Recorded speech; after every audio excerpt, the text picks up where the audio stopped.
Hello, welcome to American Geordies.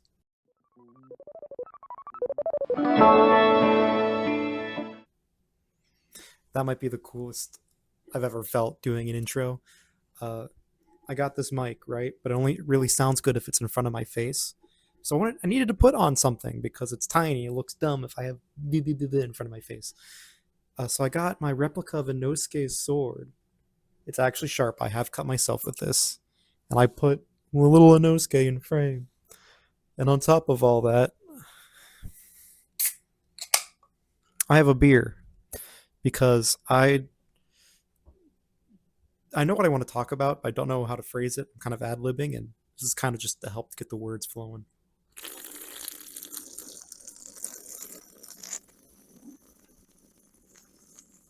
Also, those are terrible, by the way.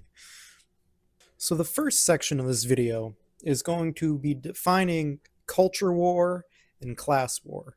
Now, a lot of you have probably heard those terms, but if you're like me, uh, you didn't quite really start to understand them until about a year or two ago.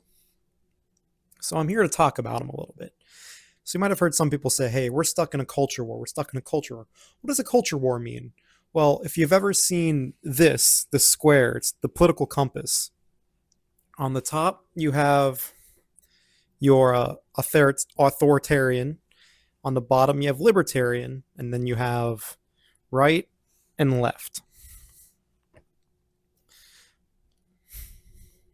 Your right and your left are self-explanatory, but if they aren't, left should really be replaced with the word progressive. These are new ideas, pioneering new ways of thinking, moving culture forward to places it's never been before.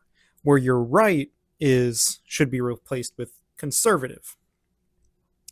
That's taking your traditional values, your old ideas, and making sure they perpetuate. Now, you might have been thinking, oh, the opposite's conservative is liberal. You're actually wrong. Liberal is more of like free and loose kind of feelings, but who you call liberal is actually progressive. Now, on the bottom, you have libertarian. This is kind of your free and your loose. These are the people that think that you should have less laws, less regulation, and that things will kind of just work out on their own. And on the top, you have authoritarian, which is the opposite of that. As many rules as possible, make everything fit in the nice boxes, define every little thing, and make sure it all functions. Now, if you listened to any one of these 4 points and thought, hey, that's the right way of thinking, you're already fucked up. That's not how this works. Some things are the old ways that we've done forever work because they've always worked. You're not going to change them. But some things in the old ways are actively working against us, and that's where progressive ideas come into play. And then, if you have complete authority where every law is defined and everything fits in nice little boxes, well, first of all, I hope you're prepared for the crazy amount of effort it takes to get to that point. But also, there would be no room for going up to a judge and arguing your case and having them say, hey, you're free to go because you did something morally correct. You know, we've all probably heard stories of judges giving lighter sentences to people that have killed pedophiles and stuff like that, right? Morally questionable to murder someone, but they did their community a service, some could argue. And especially in like states where self-defense laws don't extend to protecting others, but you killed a pedophile to save a child. In those states, the judge would not have the authority of law to let you walk free, but they would have some authority to play around with the laws to make sure you got a lighter sentence. In an authoritarian government, you can't really do that because the laws would say that, hey, this person did this exactly and this is the punishment they get. But also, an authoritarian government gives absolute control to its ruler, which I don't need to explain why tyrants are bad. I shouldn't anyway. And on the bottom, you have libertarian. The belief that laws should be minimized and everything should kind of be run on social contract. that it's not the same as anarchy, but it comes really close to anarchy. In a libertarian government, everything would have to be built on trust. And that includes trust between people that hate each other. That's just... I shouldn't have to explain why that's bad. Each of the 4 points, I shouldn't have to explain why that's bad. I shouldn't have the right to say any of them are good. I skew a little bit more over here in between these, but I think a reasonable person should be anywhere within a circle around here. But the culture war takes place on this plane. And the culture war is important. It's what defines our moral policies. However, it is a major distraction from the class war, and the class war does not take place on this field, but is in and of itself a whole separate grounds of politics, which that's why this is important. Because people who are winning the class war, nudge, nudge, wink, wink, you know who they are telling you that the class war exists on this compass, but it's more like a straight fucking line from bottom to top. The poor versus the rich. You might have noticed, the turn of the election, how fast some companies were to switch gears. Ben & Jerry let go of its CEO for his progressive beliefs. And when Pride Month came around this year, there was a severe lack of rainbow capitalism. Now, if you haven't heard the term rainbow capitalism before, it's the thing that happens, especially in June, Pride Month, but also in general, especially during the last presidency, where major companies, and this includes TV shows and movies, would pander to the LGBT community and progressive ideas to get their money. Now, that's fine, that's whatever, except for the fact that the rich people have been winning the class war for so long that they take that money into politics and make sure they continue to win the class war. So when Trump won the presidency, in order to continue to win the class war, they switched their opinions on the culture war. It became more morally acceptable to back the right and use them as their pawns in the class war. When you hear someone say, no war but class war, they're not saying that the culture war doesn't exist and that there aren't moral failings to be addressed. What they're saying is, stop being distracted by this fight when we should be doing this fight. There's a reason we ended up with a military-industrial complex that profits off of war and a country that stays in perpetual wars.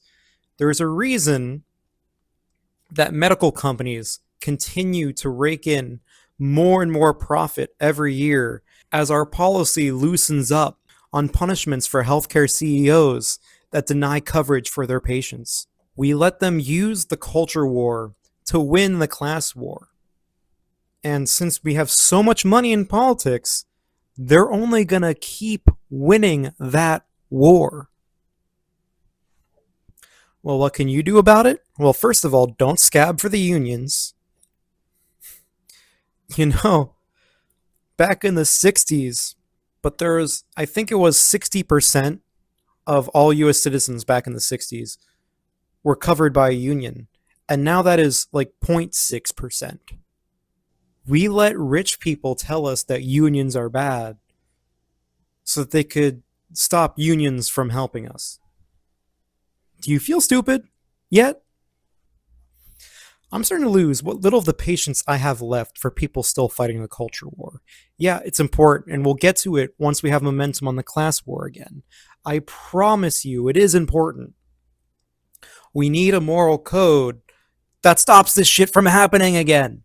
And unfortunately for the people on the right, that does mean being progressive. Because when the class wars start to kick up again, you're going to be fighting shoulder to shoulder with people of the LGBT community. You're going to be fighting shoulder to shoulder with immigrants. Yes, immigrants, legal and illegal immigrants, brushing shoulders with pure American citizens. You know why? We're all workers. We're all getting screwed by the system, and we need to work together. The fact that you can't shake hands, the fact that you can't see this man as your neighbor is the reason the rich assholes who are now in fucking charge of the government are gonna keep winning.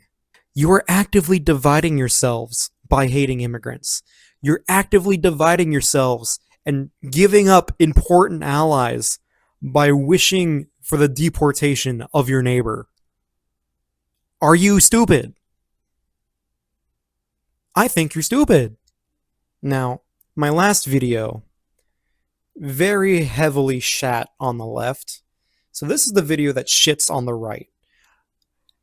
You're the fucking Christian nationalists.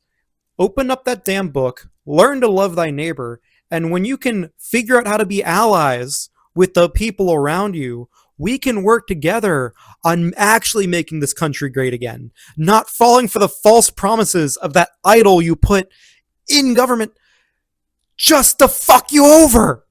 Out of good faith, I do believe the reason that you don't see many right-wing politics on college campuses is because that group is being targeted and excluded on purpose.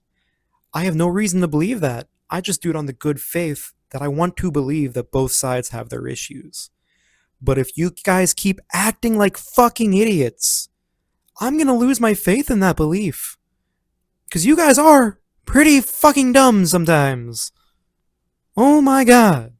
I was talking to someone earlier today, and we got on the idea that some people get so lost in a moral narcissism that they start to see the forgiveness of moral failings as a moral failing in and of itself. But, and this is going to be hard, because you guys on the left are probably going to have to temporarily forgive some homophobes, and people on the right are going to have to temporarily forgive some illegal immigrants. But you guys need to be able to forgive each other and then not exclude the people that forgave those people. This is not the pushing off of responsibility or guilt.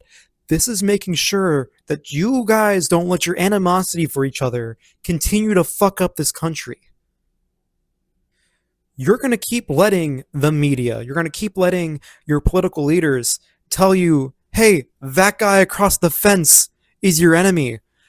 That guy is working the same jobs as you, making as much money as you, and you both are getting equally screwed and blaming the other for it. I only have so much patience before I hate you both.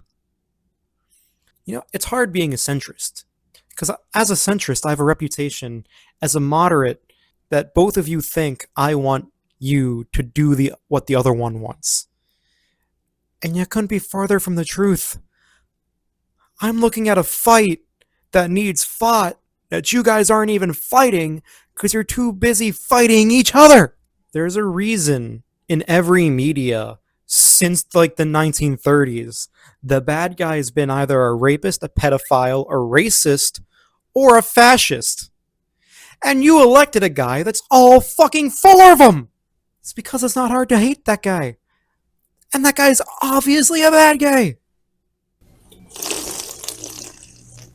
Love thy neighbor. Learn to forgive each other's opinions so that we can respect each other's actions and fight together. The union is strongest when we all work together. I believe in working class rights, and I believe both of you are going to fuck that up for me. I've been trying to make my content more centrist recently, because I will be the first to admit that it has been a little too left-leaning and putting a little too much fault on the right. I made last week's video just because I wanted some fault to go on the left. Now, I'm back to putting fault on the right, because you guys just really pissed me off this week. Just saying. And I do think you have some moral failings that you need to own up to. And I'm willing to say, hey, I'm going to forgive you and ignore those moral failings, as long as you can agree to come with me on realizing that you put billionaires in power who are actively doing more to rob every nickel and dime they can from you. And they wait. They are smart. They wait until the nickel and dimes they took 10 years ago are normalized to take more nickels and dimes for you so you don't notice. But here's a news flash. A lot of us are starting to notice, and we're getting really pissed off. Thank you so much for watching, and stay a fan.